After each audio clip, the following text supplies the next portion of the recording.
दुनिया की तमाम छोटी और बड़ी खबरों के लिए हमारे चैनल को सब्सक्राइब करना न भूलें और बेल का बटन जरूर दबाएं। मुझे वहाँ जाने के बाद एहसास हुआ कि मुझे सीधा राहुल गांधी जी ने ही बुलाया है। अचानक से उन्होंने मुझसे कहा कि तुम सही मानों में कोरोना वॉरियर हो।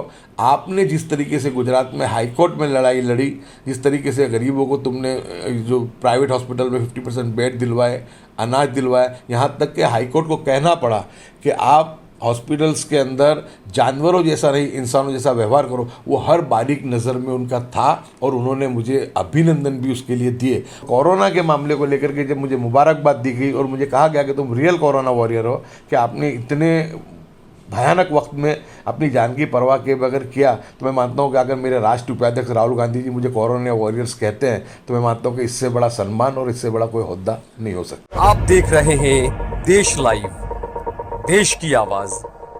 मैं सहल कुरैशी। राहुल गांधी कांग्रेस के सबसे बड़े नेता इस वक्त में कहा जा सकता है। राहुल गांधी ने कांग्रेस के एक विधायक को कोरोना वॉरियर्स कहा। कोरोना वॉरियर ये क्यों कहा, ये हम आपको दिखाएंगे दोस्तों।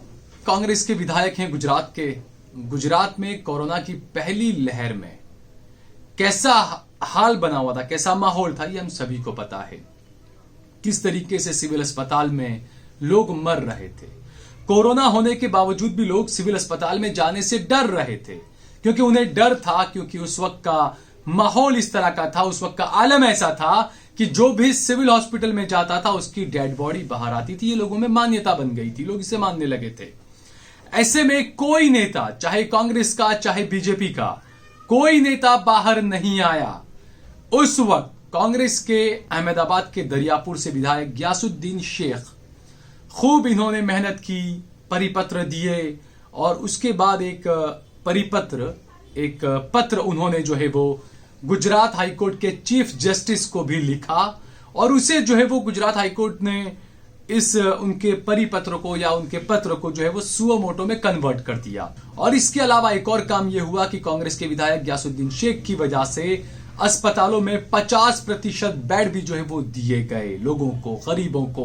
तो ये काम भी गयासुद्दीन शेख ने किया और उनकी इसी कारकिर्दगी को लेकर, उनके इसी कार्यशैली को लेकर राहुल गांधी ने गयासुद्दीन शेख को कोरोना वॉरियर कहा।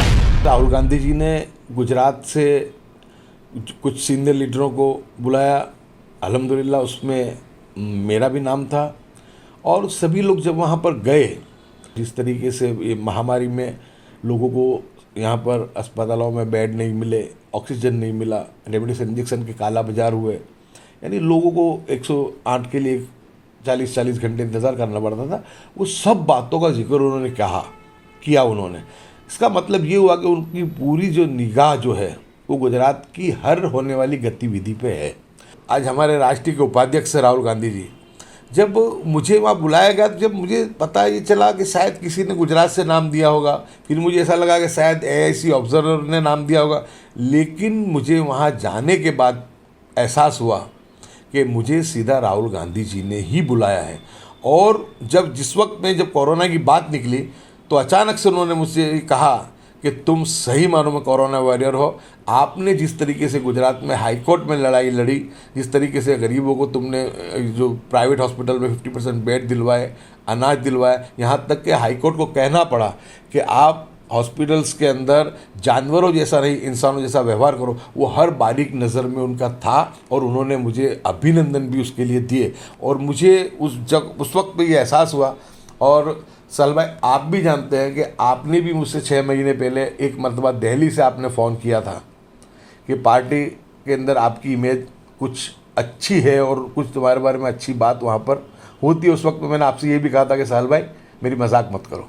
जी बिल्कुल याद है। और लेकिन आपकी बात 16 आनी सच्ची साबित हुई कि जब मुझे बुलाया गया और कोरोना के मामले को लेकर के जब मुझे मुबारकबाद दी गई और मुझे कहा गया कि तुम रियल कोरोना वॉरियर हो, कि आपने इतने भयानक वक्त में अपनी जान की परवाह किए बगैर किया, तो मैं मानता हूँ कि अगर मेरे राष्ट्रीय उपाध्यक्ष राहुल गांधी जी मुझे कोरोना वॉरियर्स कहते हैं तो मैं मानता हूँ कि इससे बड़ा सम्मान और इससे बड़ा कोई होद्दा नहीं हो सकता। बिल्कुल, ये आपके काम की सराहना हो, ये अच्छी बात है। किसी भी नेता के लिए, किसी भी विधायक के लिए अच्छी बात होती है, चाहे वो किसी भी पार्टी का हो, कि जब आला कमान आपके काम की कद्र करते हैं तो ये अच्छी बात होती है किसी भी नेता के लिए, विधायक के लिए।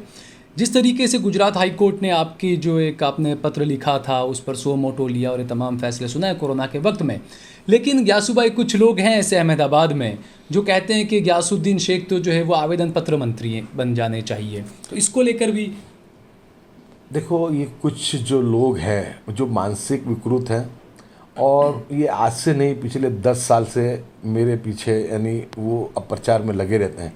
लेकिन अल्हम्दुलिल्लाह मैं वाहिद एक एमएलए ऐसा हूँ कि जो भारतीय जनता पार्टी के ख़िलाफ़ मजबूती से लड़ता भी हूँ और लड़ने के बाद मेरिट्स पर मैं काम भी करवाता हूँ। आपने अभी ही देखा कि ईद मिलादुन नबी के जुलूस के बारे में सरकार ने हमारे रजूआत करने के बाद भी एसओपी उन्होंने जो डिक्लेयर की उसमें 1 वाहन और 15 लोग। उसी वक्त मैंने सीएम को फ़ोन करके भी जो मेरी कंप्लेन थी मैंने बहुत सख्त अल्फाजों में उनको दर्ज कराई, होम मिनिस्टर को भी दर्ज कराई। और अल्हम्दुलिल्लाह पहली मर्तबा ऐसा हुआ कि जिस तरीके से सरकार को पहली मर्तबा उनकी एसओपी चेंज करनी पड़ी, यानी जब तुम्हारी आवाज़ हक की हो और तुम्हारी बात में सच्चाई हो तो उस पर अमल होता ही है। और आवेदन पत्र तो अभी जो लोग आवेदन पत्र देने की जो बात कर रहे हैं वो किसको आवेदन पत्र, वो भी तो आवेदन पत्र ही दे रहे हैं। जब विपक्ष का आदमी रहेगा, जब सत्ता पे नहीं बैठा है तो उसको आवेदन से ही रजूआत करनी पड़ेगी। और मैं वही देखना शख्स हूँ कि मैंने हमेशा जब भी सरकार ने बात को नहीं माना है अल्हम्दुलिल्लाह हाईकोर्ट से जाके मैंने उस बातों को मनवाया है।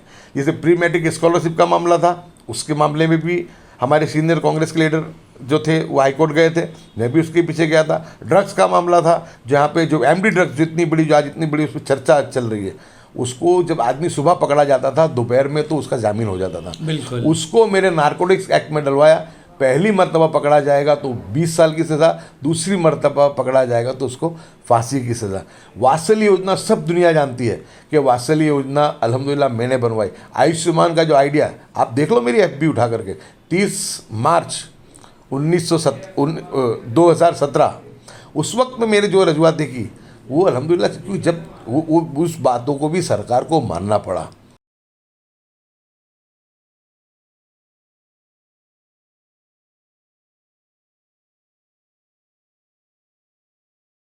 आप देख रहे हैं देश लाइव, देश की आवाज।